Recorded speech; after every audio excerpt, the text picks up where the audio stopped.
malgré les apparences. C'est pas un petit sujet de bisounours, mais c'est un appel radical que Jésus nous adresse pour nos vies et pour nos églises.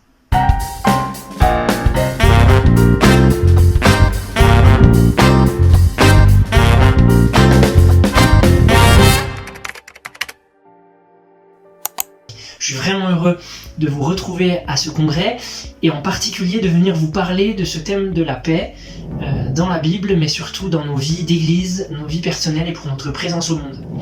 Quand on m'a parlé de ce sujet et qu'on m'a demandé de préparer quelque chose pour vous là-dessus, ça m'a tout de suite interpellé.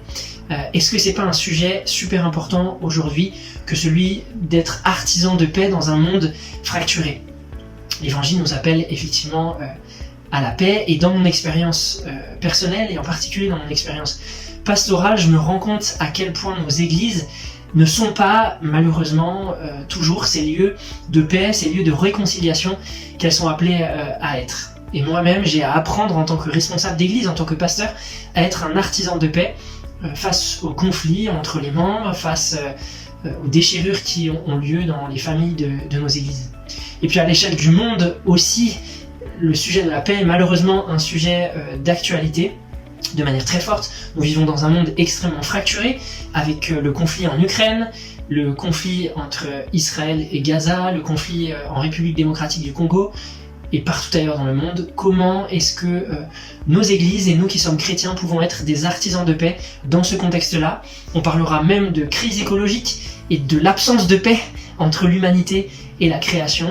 Comment est-ce que l'Église et les chrétiens sont appelés à être artisans de paix dans ce monde fracturé-là ? Malgré les apparences, c'est pas un petit sujet de bisounours, mais c'est un appel radical que Jésus nous adresse pour nos vies et pour nos églises.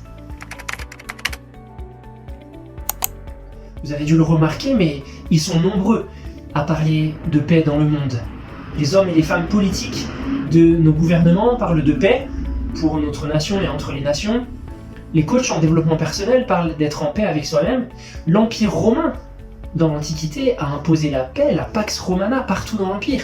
Mais cette Pax Romana, cette paix dont il est question, était en fait celle d'une domination militaire et du fait d'écraser les émeutes et tout conflit par la force des légions romaines. De quelle paix alors parlons-nous lorsque nous disons que nos églises et nous qui sommes chrétiens devons être des artisans de paix ? Et Jésus lui-même nous invite à réfléchir à la paix dont nous parlons lorsqu'il dit d'un côté dans les Béatitudes, en Matthieu 5 par exemple, « Heureux les artisans de paix » car ils seront appelés fils et filles de Dieu, et d'un autre côté, 5 chapitres plus loin, en Matthieu 10, « Ne croyez pas que je suis venu apporter la paix sur la terre, je ne suis pas venu apporter la paix, mais l'épée. » De quelle paix donc parlons-nous ? Si la paix dont la Bible parle était autre chose que l'absence de conflit. Dans une première intervention, heureux ceux qui procurent la paix au sein de l'Église, nous essayerons justement de définir de quelle paix parlons-nous. Et nous le ferons en regardant de plus près le grand récit biblique, le grand récit de l'histoire du salut, dans lequel nous sommes insérés par notre conversion, par notre régénération, par l'Esprit Saint.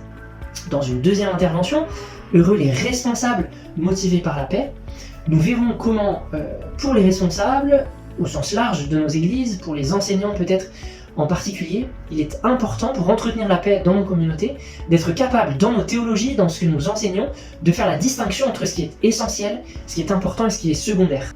Et enfin, dans la troisième intervention, heureuse l'Église qui est artisan de paix dans le monde, nous élargirons à l'échelle de notre planète pour voir comment, dans le monde fracturé dans lequel nous vivons, qui subit des crises économiques, des crises sociales et des crises écologiques, nous verrons quelle est la responsabilité de l'Église, de nos églises locales, de l'Église universelle, quelle est la responsabilité des chrétiens à être artisans de paix dans le monde. J'ai hâte de vous retrouver au congrès pour vous rencontrer et pour développer tous ces sujets avec vous.